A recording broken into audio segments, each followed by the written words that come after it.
po tayo sa mga balita. Matapos makapagtala ng ilang kaso ng dengue, nagsasagawa ngayon ng fogging operation sa ilang pampublikong paaralan sa Bustos, Bulacan. Bukod dito sa mga silid-aralan, pinausukan din ang loob at labas ng bakuran ng paaralan para maiwasan ang pagkalat pa ng lamok na may dalang dengue. Nori Fidel sa balita. Iwasan at masugpo ang pagkalat ng nakamamatay na sakit na dengue sanhi ng kagat ng lamok. Nagsagawa ng fogging operation sa ilang pampublikong paaralan sa inisyatiba ng dating Pangulo ng School Parents Teachers Association o SPTA sa pakikipagtulungan ng mga guro at kasalukuyang Pangulo ng asosasyon sa bayan ng Bustos, Bulacan. Pinausukan hindi lamang ang loob ng bawat silid-aralan kundi maging sa labas at paligid nito kung saan maaaring pamahaya ng mga lamok. Ayon sa kasalukuyang Pangulo ng SPTA, inilunsad nila ang ganitong operasyon dahil naranasan niya sa kanyang anak at sa kanyang pamangkin na maging biktima ng nakamamatay na dengue.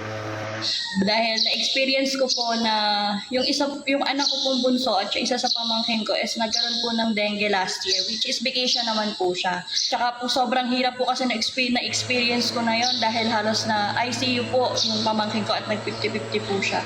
Kung saang ospital po kami naghanap ng murang ICU para po mailipat po yung pamangkin ko kasi nung time po na yon puno na po halos lahat ng ICU dahil po sa dengue cases po. Sa pahayag din ng dating Pangulo, minabuti niya na gawing tuloy-tuloy ang mga ganitong aktibidad kahit wala na siya sa posisyon para sa kaligtasan hindi lamang ng mga mag-aaral, kasama na ang mga guro at mga magulang. Minabuti natin na ituloy-tuloy yung mga programa katulad nito, yung pagpapaging at sa ganon, maituloy natin yung pangalaga sa mga kabataan, sa mga magulang at sa mga mag-aaral. At kahit tayo ay wala na sa posisyon, sinasaalang-alang pa rin natin kung ano ang mas makakabuti sa kabataan at sa mamayan. Nagpasalamat naman ang guro ng paaralan sa dati at kasalukuyang Pangulo ng asosasyon sa inilunsad nilang aktibidad. Mula rito sa Bulacan, Nori Fidel para sa mata ng Agila, matatag, matapang, matapat.